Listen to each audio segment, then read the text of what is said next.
Hello class, and welcome to your Chapter 11 lecture, where today we're going to be discussing tobacco as a drug. So the learning objectives for this lesson are that by the end, you should be able to describe the social and economic costs of smoking in the U.S., describe the history of tobacco use, identify the 5 factors that affect the amount of tobacco absorption, describe the pharmacological effects of nicotine, list several disease states that are caused by cigarette smoking, explain the consequences of environmental tobacco smoke on non-smokers, list several reasons why individuals smoke, list several strategies that aid in smoke cessation, and describe the current issues concerning vaping and its potential health consequences. So by way of introduction, cigarette smoking is the leading preventable cause of death in the United States, with upwards of 48,000 deaths per year, just in the U.S. Around 8 million deaths are worldwide from smoking. 7 million of these are the result of direct users, so those who are directly inhaling and smoking the cigarette, while 1.2 million are non-users who are simply being exposed to the secondhand smoke. Smoking cigarettes kills more individuals in the U.S.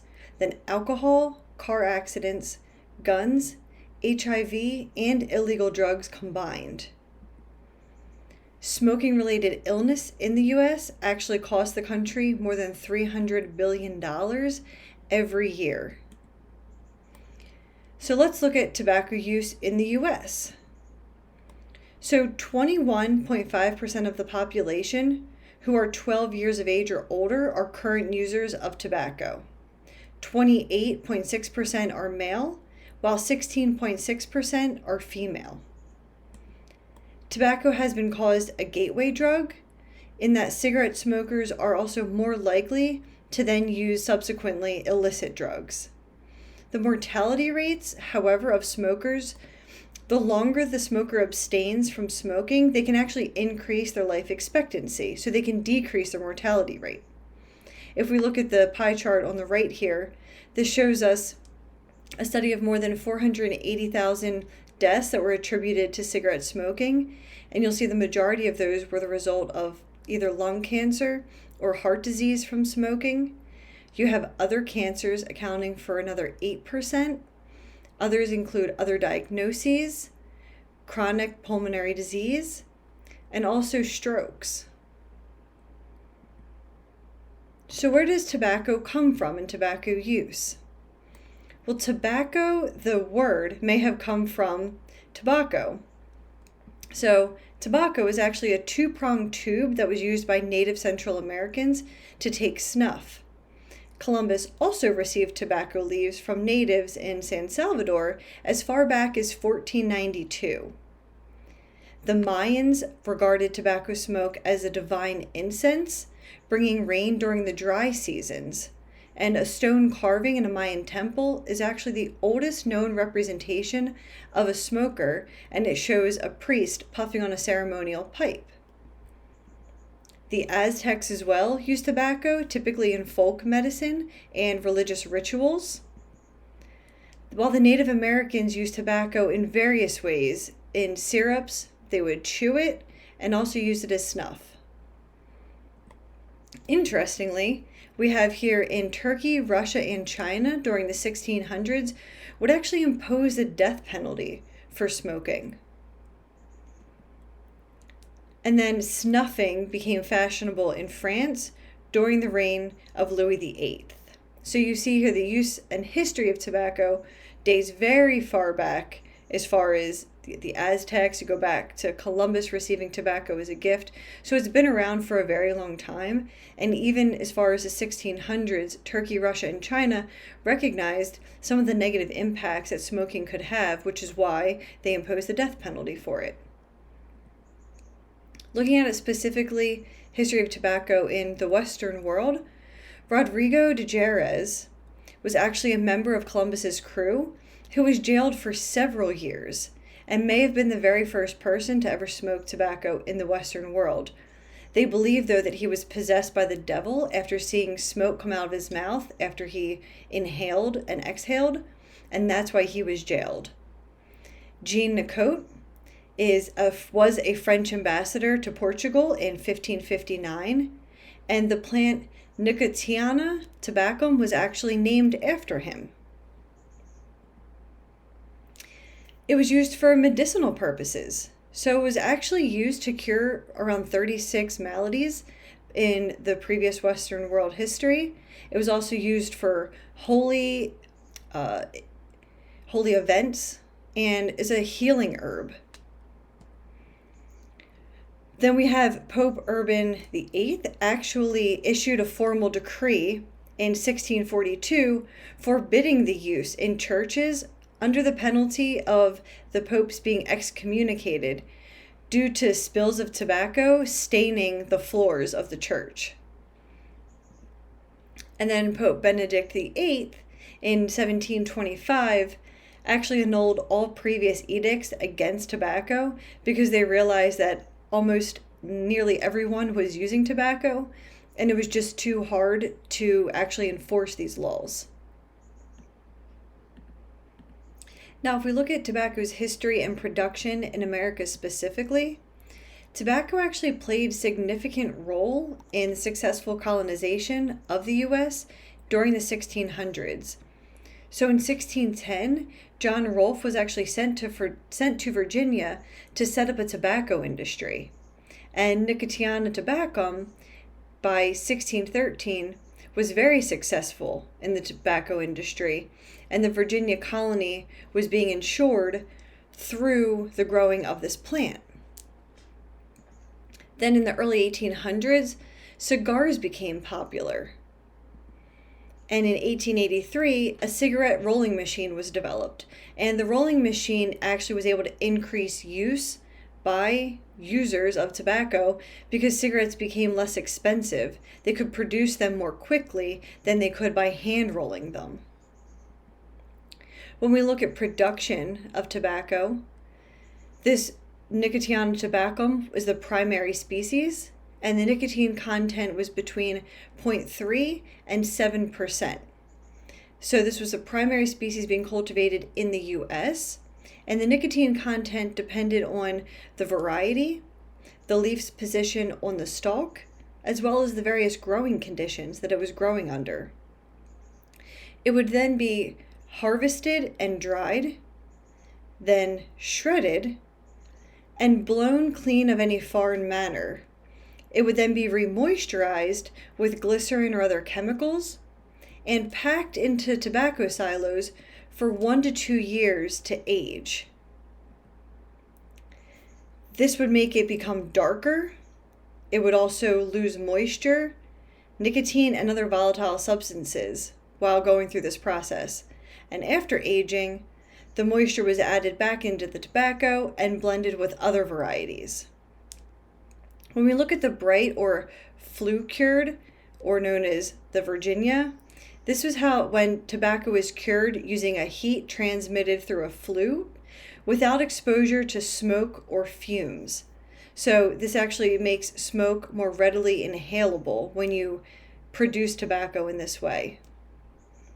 We then have the method of puffing, which is where you freeze dry the tobacco and then blow either air or gas into it to expand the plant cells so they take up more space. They're also then lighter and they can absorb more additives more easily.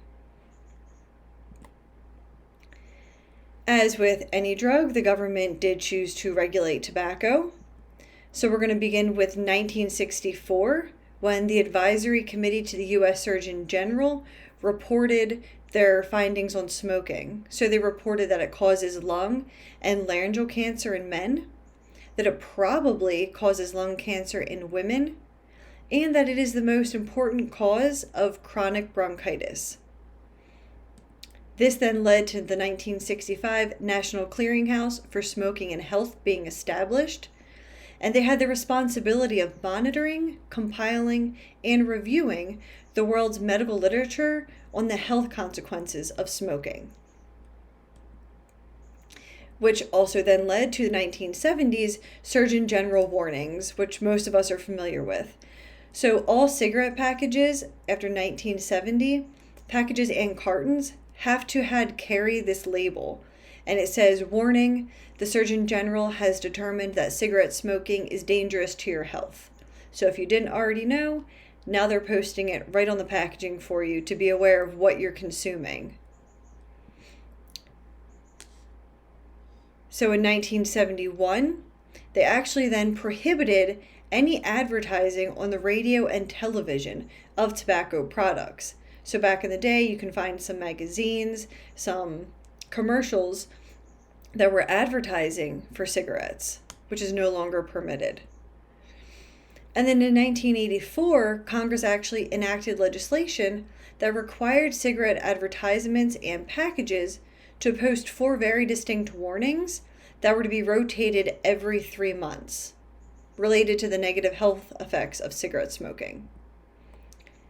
In 1998, there was a master settlement agreement in which 47 states reached a landmark settlement agreement with 5 major tobacco companies to pay a settlement estimated to exceed $200 billion. The important features that came out of this master settlement agreement were limitations on tobacco advertising, a ban on carton characters in advertising, a ban on branded merchandise, limitations on sponsorship of sporting events, disbanding the tobacco trade organizations, as well as having funds designated to support anti-smoking measures and research to reduce youth smoking.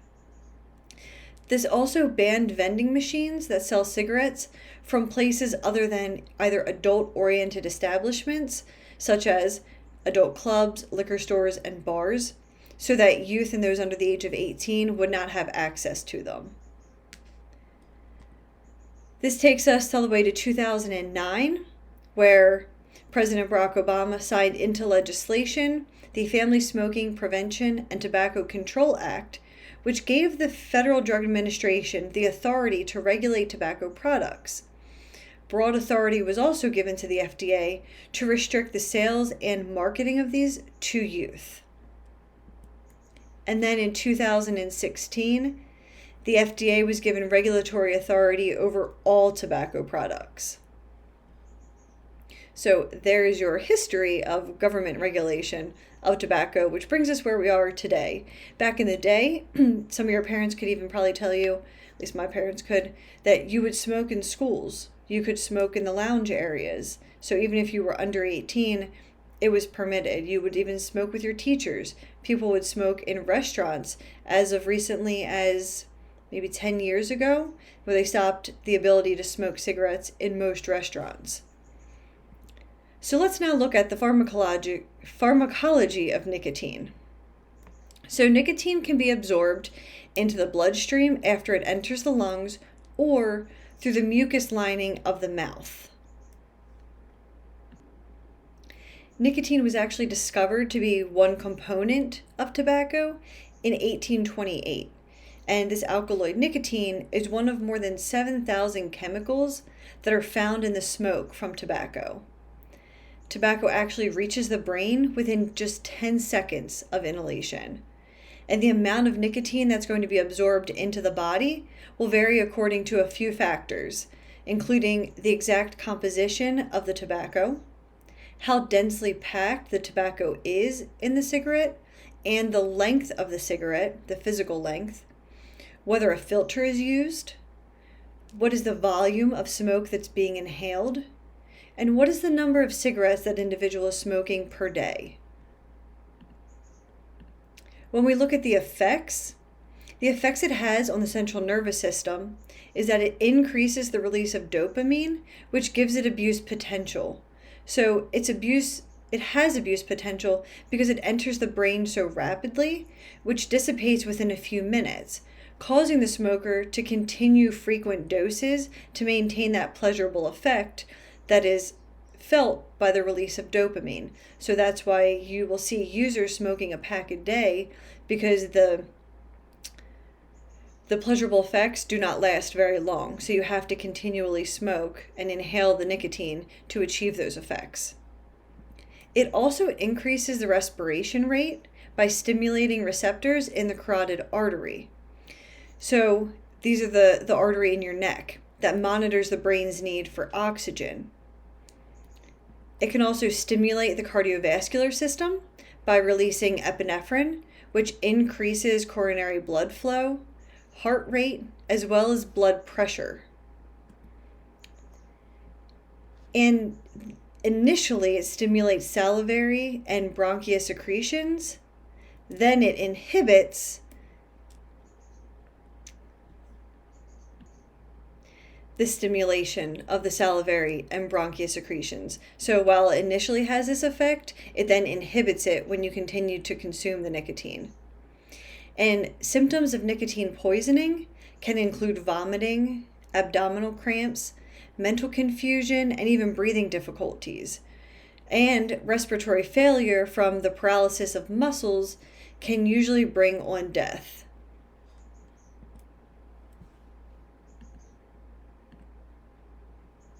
So let's look at a few diseases and illnesses that cigarette smoking can cause. First, it can cause cardiovascular disease. So it causes coronary heart disease and is a leading cause of death in the US, as I've said. It increases your risk of cardiovascular disease by 2 to 4 times and damages blood vessels, which makes them thicken and grow very narrow, which promotes hypertension. So in this way, smoking also promotes blood clot formation, which then can lead to stroke. When we talk about cancers and how cigarette smoking causes cancer, cigarettes have actually been linked to causing 90% of all lung cancer deaths. However, it can also cause cancer of the bladder, pancreas, cervix, esophagus, stomach, mouth, and even the kidneys. When we look at bronchopulmonary disease, it is a leading cause of bronchopulmonary disease, which is a lung ailment. So it can cause chronic obstructive pulmonary disease, or COPD, as you may be familiar with, which includes emphysema and even chronic bronchitis. In this way, cigarette smoking can also trigger asthma attacks in those who are asthmatic. Various pregnancy complications can occur if a woman chooses to continue smoking while pregnant. It can cause miscarriage, premature births, low birth weights, and even sudden infant death syndrome. While light cigarettes may be marketed to seem less hazardous than regular cigarettes, they are not. So light cigarettes are going to include those with cellulose acetate filters that helps to trap the tar. They also have smaller holes in the filler tip to dilute the smoke with air. And then the pores hopefully allow the toxic chemicals to escape. But again, you're still smoking tobacco, so it is no less hazardous than regular cigarettes. And our final method here that we're going to discuss is vaping. So a vape is usually composed of a rechargeable battery-operated heating element, a replaceable cartridge, and an atomizer that when that's heated, it converts the contents of the cartridge into a vapor. So vaping is rising among teens and adolescents, especially those that contain THC and marijuana. So vaping electronics can deliver either nicotine or other substances just as a vapor instead of a smoke. So I actually had a youth on probation who was buying THC vape cartridges through the mail and then selling them. And he ended up getting charged with felony drug possession and distribution charges for that offense. Now, he's lucky that he was only buying THC and having it sent through the federal mail, because the feds weren't really concerned with marijuana as much as they would be a different kind of drug or another type of illicit substance. So he was lucky to remain in the juvenile system, but he was blatantly told by the police that if it would have been any other type of drug, illicit drug, that he would have been being charged as an adult. So he got very lucky in that case. Now looking at tobacco use and exposure without smoking. So we have the types of smokeless tobacco, which include chewing tobacco, which comes in the form of a loose leaf, a plug, or a twist, and the user just simply chews or sucks on the tobacco. Snuff is a finely ground tobacco that can be moist or dry, and chewing tobacco or snuff is typically placed in the cheek or between the cheek and the gum. Again, they'll either suck or chew on the tobacco and then spit out the juices. Now, this contains powerful chemicals that can actually injure the tissues of the mouth and throat, in addition to causing all of the other issues that we just covered. It can also be in dissolvable forms, in the form of breath mints or even strips. Now, smokeless tobacco can lead to a nicotine addiction and dependence, just the same as smoking tobacco can. It actually contains at least 28 cancer-causing agents and is strongly associated with leukoplakia, or precancerous lesions on the soft tissue in the mouth. Lastly, it increases the risk of developing cancer of the oral cavity, your esophagus, or your pancreas because of the method of administration. When we discuss secondhand smoke, this is a mixture of smoke that comes directly from the lighted tip of a cigarette, cigar, or pipe, and it's the smoke that has been exhaled. So this contains thousands of chemicals, including approximately 70 carcinogens. So you can see why this would have been banned from schools, a lot of buildings, restaurants, because those who aren't smoking the tobacco are still going to receive some of the negative health consequences from that secondhand smoke. So since 1964, approximately 2.5 million non-smokers have died from the effects of secondhand smoke. Between 2005 and 2009, it's estimated that 34,000 non-smokers died every year due to heart disease. And in children, secondhand smoke can contribute to ear infections more frequently and severe asthma attacks, as well as an increased risk for sudden infant death syndrome. So again, you can see why tobacco is not just affecting the individual who's using the drug, but affecting everyone else around them. You'll notice now even at a lot of places they will have designated smoking areas, especially like on the boardwalk at the beaches, so that people know you can come here to smoke, and others know if you would like to stay away from the secondhand smoke that you can do so. So what are some reasons that individuals use tobacco? They use it for its relaxing effects, because it decreases unpleasant effects of tension, anxiety, and anger. It's also satisfying a craving that they now have from taking that first inhale and having that dopamine excreted. It also has become a habit for some. Some will say that it's simply the motion of the cigarette in and out of the mouth is just a habit for them now, that it feels wrong not to do that. It also provides stimulation, increased energy, and arousal, and allows the manipulation of objects that have become satisfying habits. So again, as I was explaining, just the cigarette itself or the pipe itself and the physical manipulation, just moving that object, may be a habit. And then family members or significant others may smoke. So that may be a reason why someone starts smoking. And tobacco use can actually foster dependence, because the habit happens rapidly and is frequently reinforced by inhaling the tobacco smoke. Also, the rapid metabolism of the nicotine itself allows for frequent, repeated use, being encouraged by the onset of those withdrawal symptoms. So by the way it's satisfying those cravings, those are the withdrawal symptoms that are setting in. It also affects both the central and peripheral systems that satisfy an internal need. Smoking has been conditioned with certain activities. So someone may smoke while they eat dinner, It's usually one example where people say, oh, I crave a cigarette while I'm doing X, Y, or Z. Typically it's with a meal. There's no marked impairment in the performance of the person. So while the person themselves may feel an increase in stimulation, increased energy or arousal, there's no marked impairment of their performance as visible to others. So it's not looked at as a negative. They're readily available, they're portable, and they're easy to store, and it's legal for those who are over the age of 18. So those are all reasons that tobacco use can foster dependence on the drug. So we've talked about how it affects the body, how it affects others. So what are the benefits then of stopping smoking?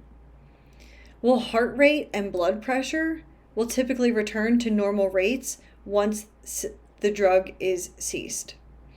There's a decline of carbon monoxide present in the blood, improved circulation, as well as production of less phlegm.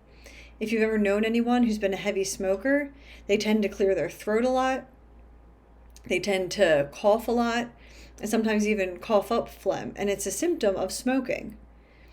Improvement in lung function, as well as a reduced risk of or for disease and premature death, numerous cancers, developing COPD, as well as reducing the risk of infertility in women or low birth weights in infants.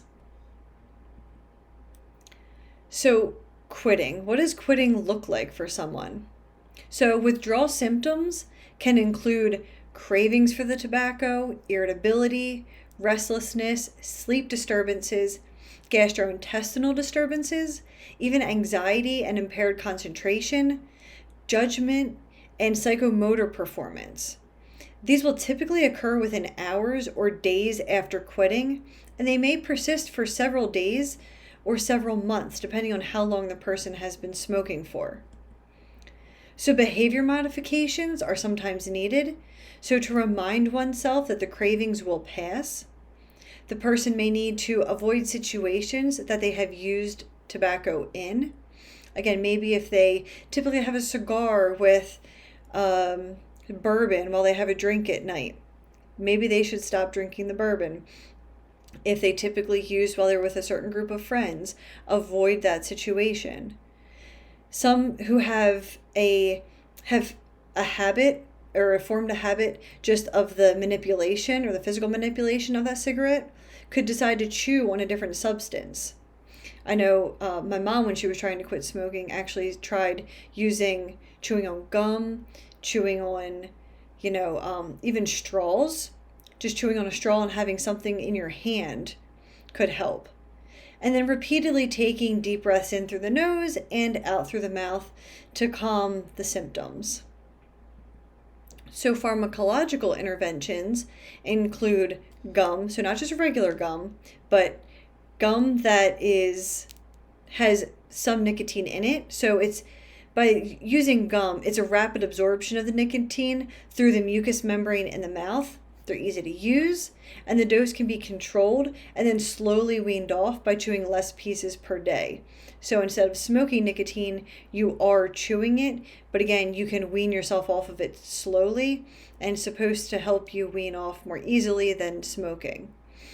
They have transdermal patches, which releases a continuous flow of very small doses to remove the desire for nicotine. You're also not having the negative impacts then of the smoke itself. Nasal sprays and inhalers can deliver it rapidly to the bloodstream through absorption through the membranous lining of their nasal passages. This one does need a prescription. So inhalers then are small plastic tubes with a nicotine plug, and you can use the inhaler. The user will inhale the nicotine vapor through their mouth. So you're still saving yourself from all of those or some of those carcinogens that come off and other chemicals when a cigarette is lit. Then you have the last option, which is varenicline or bupropion, which acts at receptors in the brain that are affected by nicotine. So the last one here is also used to treat depression. So some people are smoking to relieve, again, those anxious, nervous, and stress feelings. So one of these drugs could also help with that. In sum, cigarette smoking is the leading cause of preventable death in the United States and costs society nearly $300 billion per year in smoking-related illnesses. Tobacco has been used throughout history by the Mayans, Aztecs, and Native Americans, so it is nothing new. The amount of tobacco absorption into the body is going to vary according to the composition of tobacco used, how densely packed and long the cigarette is, whether a filter is used, the volume of smoke that is being inhaled, and the number of cigarettes that are smoked per day. Nicotine affects both the central and peripheral nervous systems. Cigarette smoking can cause cancer, cardiovascular disease, bronchopulmonary disease, and even pregnancy complications. Secondhand smoke contains approximately 70 carcinogens and has caused death and heart disease in non-smokers and has contributed to ear infections, asthma, and SIDS in children. Individuals smoke for a number of reasons, including out of habit, for relaxation, to decrease negative feelings, for stimulation and increased energy, to satisfy a craving, and sometimes simply because family members or a significant other smokes. Strategies then for smoking cessation include both behavioral modifications and pharmacological interventions. And finally, vaping has increased, especially among teens and adolescents, including not only vaping nicotine, but THC and marijuana, which carries the same effects as regular smoking would. So that is your Chapter 11 lecture on tobacco.